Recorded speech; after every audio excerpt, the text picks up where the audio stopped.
I'm 64 and well past caring what people think of my style. In that case, what is the most important thing to look for in a pair of shoes? I would probably say to you that My right foot is always really sore, but my left isn't. What do you think is happening? that's probably not so good, Nancy. She regularly gets ingrown toenails. Is going to a podiatrist to get them removed worth it? I would definitely recommend going to a podiatrist. If you've got recurrent ingrown toenails, you don't have to put up with them. What's the very best way to not see a podiatrist? Technically, Welcome to the Comfort Walk and Talk, where every step towards comfort is a step towards a healthier you. We're your hosts, Jeff, Allanah. And Ben. together, let's transform our lives from the ground up. Hello everyone and welcome back to another week of the Comfort Walk and Talk. I'm your host Ben and we're back here again with Sophie. So last week we went over what a podiatrist is and all the intricacies there. It's a lot more in depth than even I thought, so it was a really great episode, that one. But this week we're diving more into the weeds. We've gone and ask you guys, our listeners, what do you want to know? Let's ask a podiatrist, and we're going to ask you a couple of questions here. So thank you for joining us again, Sophie. thanks for having me, Ben. So we'll start here with a question from on Instagram from Cindy Novia Widyaya. She asks, how do I find comfy shoes for mild bunions and flat feet? Oh, good question, Cindy. Well, you're going to look for a couple of features in your shoes. So first of all, you're addressing two things. So I'm assuming with your flat feet that you're getting some sort of pain, because otherwise you're probably not going to mention it. But let's start with your bunions. So with the bunions, pretty much dependent on her age, I'm assuming this isn't a child, so we're going to assume it's not a case of juvenile bunions. So because it's an adult and we're a bit past trying to correct the position of the bunions, we're going to accommodate the bunions. So the best thing you can do, Cindy, when you're looking for your shoe is trying to find something that is going to accommodate the width and gives you a bit of expansion and room to move across the forefoot. So there are a couple of great shoes out there whereby we can actually adjust the forefoot across that bunion, that problematic bunion. And it's especially great if you can find something that's like of a really nice soft material. Sometimes they're made out of things like neoprene, sort of like a wetsuit material, things like that have a little bit of stretch and a bit of give to them to sort of make sure you're not creating any pain there. And then in regards to your flat feet, that might be somewhat problematic. If they're painful for you, and the first port of call often is a good supportive shoe. So we're just looking for something that's got preferably a nice enclosed heel counter, little bit of arch support through it, then that would be my first port of call in terms of a recommendation. If these things don't work for you, then go and see your podiatrist. Cindy, just as you were talking there, it was ticking a couple of boxes. Cindy, you're going to want to have a look at one of our brands, Revere. A lot of our shoes there will come with that neoprene patch there. They all have the arch support. If those flat feet are something that is a bit more of a worry for you, a lot of them have those fully removable insoles as well, so you can get your custom orthotics in there too. So that's a good place to start. Go and jump on the Comfort Co and we can help you out. Yeah, but as said, if it is something that's giving you a lot of dramas, then go and see that podiatrist there too. Yeah, for sure. All right, I have a question from Nancy. At the end of the day, my right foot is always really sore, but my left isn't. What do you think is happening? That's probably not so good, Nancy. We generally say to any patients, if something is unilateral, if it's affecting one side only, you should probably get that assessed. Right. If something's bilateral, like both feet are a bit achy, perhaps you've done a bit more exercise, perhaps you've got a new pair of shoes, things like that, that's more common, less worrisome. But if something's just one foot, that definitely requires an assessment. And I guess the first thing we're going to be looking for is it something structural that needs addressing? Is it something functional? Perhaps there's like a limb length difference, something like that we need to address. Or it could also be something circulatory to do with your vascular system or something like that as well. So there's so many different variables there, but definitely because it's unilateral, one side's different to the other, I'd be getting that one assessed. And limb length is super common, isn't it, to have different lengths? Definitely. Yeah, right. Definitely. It's a lot more common in children because through phases of growth, and it can change all the time, especially when you've got periods of rapid growth and so forth. But definitely there's plenty of adults out there as well that they're no longer growing, but they've got a limb length discrepancy. So one side is longer than the other. And for some people, it's not problematic at all, but for others, it can cause a lot of problems and they might need some minor adjustments and things in their footwear. Sure. So you'd say that's probably a big warning sign when someone should go see a podiatrist is if your one side is hurting, you haven't specifically injured it. So like you haven't fallen on your knee, twisted on your knee, something like that, but it's hurting Correct. for some reason you can't put your finger on. Definitely. Yep. Do some digging. Do some digging if it's Yeah. unilateral. Yep. Okay. Okay, yeah, I might get Yep. that on a T-shirt. I like it. All right, so we have another question here from David Brown, 62. Bit of a prevention's better than a cure. What's the very best way to not see a podiatrist? David wants to save himself some money, I think. So, I mean, we always love to see you, so. to be honest, probably great footwear. If you're looking after your feet, you're wearing comfortable, sensible shoes, technically you shouldn't have too many problems. Look, footwear can be like a major contributor to all sorts of presentations and problems within podiatry. So my best recommendation there is going to be start with your footwear and then just keeping educated across and checking your feet. So for example, as we age, things can change, such as our skin integrity. We might start to get dryness, cracks, fissures, things like that in our heels. Those sorts of things can become problematic if they're left, especially if someone has health complications like diabetes and things. So if you stay on top of that stuff, like, hey, I've noticed some dryness around my heels, I'm going to, rub a nice emollient or cream in there, whatever it might be, then you're going to be in a much better position to prevent the likelihood of needing a podiatrist than someone who lets that go and 12 months later there's a half a centimetre deep fissure in the back of their heel, whatever it might be. So if I'm seeing some of that happen to my feet, or if David is seeing some of that happen to his feet, does he go to a GP and get it checked and then get referred to a podiatrist, or do you just book in with a podiatrist? You can just turn up to a podiatrist, much like you can with a dentist. Sure. So no referral necessary at all.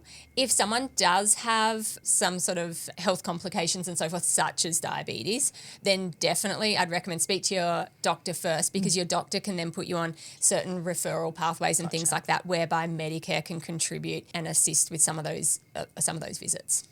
Yeah. Fair enough. I have a question here from Ben. Yes. It's me. It It's was me, Ben. guys. And it's true. He dropped something heavy on his toe 15 years ago. Yep. And the toenail area is still discoloured. It's very, very good to look at. And the toenail grows weird. Is there anything that Ben can do about this? Yeah, actually, this is great because this is so common. Yeah. Like, so common. This is something that would come through like every single week in a podiatry clinic. So first and foremost, as soon as you do any damage to a nail plate, you cause proliferation or thickness, or we call it a graphotic nail. So in response to, much the same as if you knocked your shin bone on something, you're going to get a bruise. So it's the same kind of response with a nail. It proliferates, thickens, and can become quite graphotic, because obviously there was quite some injury that happened some years ago. So It was really stupid, believe it or not. Anyway. when you have that sort of damage to a nail plate, you can just treat it conservatively. Like, you can go to your podiatrist, they can file it down, keep it thin and keep it manageable for you. But oftentimes that sort of thick graphotic nail, it's a lot more prone to infection. So Ben, I would suggest you actually check if there's a fungal infection in that nail, because that's very common. Right. And so that can often then cause a discoloration, some chalkiness, things like that as well. Then if there is a fungal infection in there, there's multiple ways of treating that. The podiatrist might actually even remove the entire nail itself. Yeah, right. And then just try and let the new nail come through nice and healthy. So that's one way of going about it. But yes, certainly more often than not, I'd say the majority of nails that I've seen that are thick, graphotic and damaged are often coupled with a nice fungal infection in there too. Yeah, right. love Gross. I wish I hadn't told on myself there. So, all right, listeners, you know something more about me today. That's fun. I'll come see you in the next few weeks, eh? About that. All right, we'll move on from Move that on. one. Hey, let's Move on. go quick. So this one is from Rita over on Facebook. She says that recently my feet have developed unsightly veins. Is this something to be concerned about? It may not be, but certainly I will always err on the side of caution and say just get that assessed anyway. When you start to see more prominent veins, varicose veins, things like that, then obviously where it's suggestive of some sort of venous or arterial insufficiency and so forth. So definitely worth getting checked, especially if you're noticing any other symptoms that are coupled with it, sort of like perhaps any shortness of breath or things like that as well. If you haven't been feeling so well, then definitely that I would get that checked. But typically when we see those sorts of vascular and dermatological changes, they tend to be slow and progressive over time as opposed to just appearing overnight. Okay. And that would be getting it checked with your GP or the podiatrist? No, podiatrists can absolutely assess that for you. We can, do a number of things to sort of check the venous supply and the status down there just to make sure everything's pumping and working the way it should. Yeah. All right, cool. Very good. I have a question from Helen. She regularly gets ingrown toenails. Mm-hmm. Is going to a podiatrist to get them removed worth it? And I think this was discussed on last week's episode, but for the benefits of this week's listeners, what should we suggest? Rita, was it? Helen. Helen, definitely. I would definitely recommend going to a podiatrist. If you've got recurrent ingrown toenails, you don't have to put up with them. I mean, if she's happy to put up with them, that's fine, but I would definitely recommend because there's great treatment pathways. So generally, if an ingrown toenail is recalcitrant or problematic enough, then the most common course of action is what's called a partial nail avulsion, whereby we actually remove that entire side of the nail itself. Mm-hmm. So sort of imagine about a sixth of the nail gets removed down the side there. And then typically to prevent growth, we put a chemical at the base of the nail or the nail matrix down there called phenol, and that will actually inhibit or stop the growth of that nail from coming back again. So you're doing a complete fix on that. So it's not an ongoing problem for her. This grosses Ben out, but I actually see a lot of like TikTok videos of that, of the cutting of the nails and stuff like that. Very satisfying, I have to say, to watch it just like come out. Is. Yeah, I can understand so that. glad we're on different algorithms, I'll tell you what. It's very, it looks like it cleans it out, doesn't it? It's very neat. It probably is reminiscent of like extracting a tooth or something. Yeah. It's literally just cutting straight down the side of the nail. Yeah. Everyone's going to go and Google partial nail avulsion after this. Or it might be on everyone's TikTok algorithm. It might be. Yeah. Can we get a picture-in-picture on the thing? Maybe we can, we'll do that later. My only issue with that is if you've removed a bit of your nail, like obviously your nails are there to kind of protect your toe. Do you stand anymore? Like would stubbing your toe hurt a lot more? The reason that people have or would choose to have a partial nail avulsion is because that part of the nail is so problematic. So it can be people whereby the skin, some people just have more hot, sweaty, clammy feet, and so therefore the nail plate is just more likely to damage the skin there. It's always just problematic in the corners. Other people have what's called like an involuted nail, where it's sort of like curved and it just grows down the side there, so it's just an unfortunate shaped nail. So they'll be in so much more of a comfortable position having that removed than having the pressure of this involuted nail pushing down the side of their nail bed all the time. But no ongoing issues with that at all if it's done successfully and the whole piece of nail there is removed. Okay, so basically in a nutshell, if you're getting recurring ingrowns, go see a podiatrist. If not, absolutely. I was told when I was younger, if you cut your nails in a square rather than a round, that prevents ingrown toenails. Is that true or is that a myth?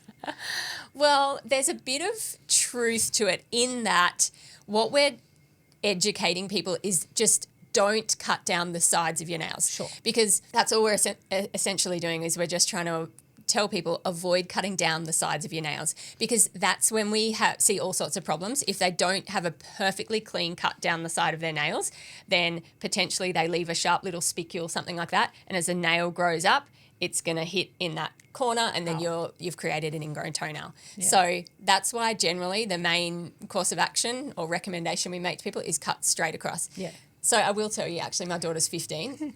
I still cut her big toenails. Not a chance. Because it's just not even worth the hassle. It's painful, She'll say, my toenails need cutting like every month or so. I'm like, yep, you do 4 on each foot and you leave that big toe to me. Because I just know that if you cut it incorrectly, I know exactly where you're going to end up. Right. And our son was a nail picker too, and he did exactly that and just like would tear down the side of his nail. And it's just an absolute nightmare from a podiatrist perspective. Yeah. So no matter how many images I showed him of horrible ingrown toenails and stuff, he still liked to have a bit of a pick. So he learnt the hard way, very hard way. All right. Say if I wanted to learn how to cut my nails properly, where would I go to find that information? Your podiatrist. Yeah, so they should be the one to guide you, really. Yeah. We'll see like little 6-month-old babies and things like that have an ingrown toenail just because of the shape of their nail and they're coming in. It's just really problematic. And so literally that process for us is just clearing out that side of the nail, getting things nice and cleaned up, and then just educating the parent as to how to look after that nail going forward. So How would you identify an ingrown toenail in a 6-month-old? Are they just like in pain if you're touching their nail? Or? Yeah, usually it's just a little bit red and inflamed in the corner. Okay. And then the parents, are just a bit concerned. Hang on, I can't sort of see in that corner. I can't see the nail coming right out the top of the nail bed. And so usually they're coming because they're seeing like redness, bit of inflammation. Perhaps it is sore when you touch the side of the child's nail. Yeah, cool. Yeah, right. There you go. Definitely something to look out for. Yeah. Might do a bit of an inspection on Here the I girls am when just we like get home. biting Tilly's toenails. No, So that's not how. that's not how we do it. Okay, Oh. right. The more you know. There. Wow, I better get a nail kit, hey? We're good parents, I swear. I Come on swear, now, I it's swear. all right. This next question I kind of love because Susan knows exactly who she is. Yep. I'm 64 and well past caring what people think of my style. Good on you, Susan. How good's that? In that case, what is the most important thing to look for in a pair of shoes? Okay, Susan, I would probably say to you that you're going to go with what's comfortable for you. If you really don't care what the shoe looks like, then pick a shoe based on feel, which is such a luxury because every single child we see that's coming in to get their shoes and whatnot, the first thing they want is that shoe there because it's sparkly or bright or colourful or whatever. So they're picking the shoe based on aesthetics rather than comfort. Susan here, she's in a great position because she can actually pick the shoe based on comfort. If you're looking for a couple of features, I guess, in the shoe, I'd probably go with a nice breathable leather upper is often my personal preference over some of the more synthetics and so forth, particularly if she's looking for like a dress shoe. And then if she was looking for a little bit of support, we can get something with a nice enclosed heel, a little bit of arch support in there as well, and something that gives her enough adjustability. So whether that's through laces or Velcro or whatever sort of closure she chooses to have in her shoes, but if you've got adjustability, then you can make sure that the shoe fits the foot rather than the foot trying to fit into the shoe. Again, I'd go and recommend Revere, but those are stylish anyway, aren't they? So Absolutely. She get the best of both worlds. they're bloody gorgeous. So what are you going to do? exactly So right. I wish we sold ugly shoes here. I really do. We just don't here at the Comfort Co. They're all bloody gorgeous. Such a shame. There you go. All right. I have a question from Tom. He wants to know if podiatry visits are covered by Medicare. Typically, no. So typically, a podiatrist is just like going to your dentist. So you can just arrange your appointment, turn up. And if you've got a private health fund or private health insurance, then most podiatrists will have high caps. They claim that on the spot and then you'll just have that gap payment. That's, of course, providing you do have podiatry cover. However, if you don't have private health insurance and perhaps the cost of the appointment is a bit of a barrier to you, then definitely speak to your GP. There are some alternatives. There is something called the Enhanced Primary Care Program or a team care arrangement, which a GP can put you on if you qualify. So you do need to have some sort of an underlying health condition, an affliction sort of affecting your feet or lower limbs or your ability to care for your feet, in which case there would be a Medicare rebate for those people. It's just capped at, I believe, 5 visits a year. 5 visits a year. Yep. Okay. Good information, good to know. All right, so we have one here from Linda as well. So she says, it always hurts when I put my shoes on, but after about 10 minutes, my feet are fine. Is there something wrong? That's an unusual one, Linda. So hurts when she puts the her shoe shoes on. on initially. Okay. And then it sounds like she's obviously 10 minutes or so into it. She's sort of gone, okay, well, they're not too bad and she's pretty comfortable. Okay, if you got discomfort immediately with putting your shoes on, it's probably ringing a couple of alarm bells because things are probably pushing, pressing, making you uncomfortable in places they shouldn't. When you step into a shoe, it should feel comfortable from the get-go. Yeah. There shouldn't be this period of sort of breaking in the shoe, trying to make it comfortable 10 minutes, an hour, 2 hours later. It shouldn't be like that. So it might be time for Linda to revisit the shoes she's getting and reassess what she's purchasing there because she should, like I said, really be able to get straight into a shoe and it should be comfortable from the get-go. I'd say perhaps if she's sort of comfortable after that 10-minute period, that maybe she's just bearing with it a little bit, perhaps, and used to it more adjusting than to that anything, yeah. that pain threshold. And perhaps it's something noxious on the foot that then you sort of over time become less aware of. That's quite normal too. But certainly go and check out shoes, see if there's something you can walk into the shop, get yourself into something like your Revere, something like that that's nice and comfortable from the very get-go. Okay. And that would be more, Linda there would go see a shoe salesman. So go check out the Comfort Co shops. Yeah. Get Yeah, yourself a definitely. scan, Some get really good yourself shoe shops. a pair of shoes, and Yeah. they're probably, rather than going to see a podiatrist, or should Linda? No, she shouldn't need to see a podiatrist. Yeah. The first protocol, go and try and address your footwear first. If you can get a great fit and try on a range of shoes, don't be afraid to speak up and ask to try on, more than just that one, and until you get the one that's exactly right for you. And then if footwear fails to resolve those issues, then perhaps that's when you need to go and see a podiatrist. So yeah, Linda, if you happen to be in Marrickville, where are the other ones? Southgate. Southgate.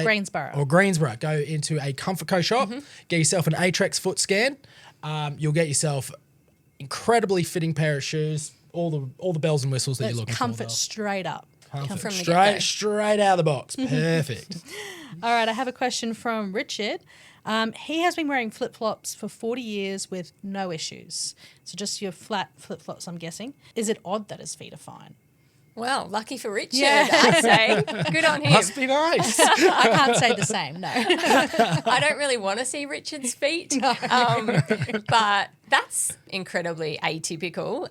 A lot of people that are wearing flip-flops for extended periods of time are often pretty uncomfortable. The main thing about thongs or flip-flops is that because the shoe's not holding onto you, the toes and all those intrinsic muscles in the feet and so forth have to compensate and hold onto the thong itself. So, yeah, I mean, great, well done to him. But there are people out there that, have been wearing, perhaps a lot of them actually tend to be more barefoot goers and so forth, and they've been barefoot for a lot of their childhood into adulthood and so forth, and they actually are incredibly comfortable barefoot. So not everyone out there is going to have foot pain from walking around barefoot, but the fact of the matter is we sort of live in a bit of a concrete jungle.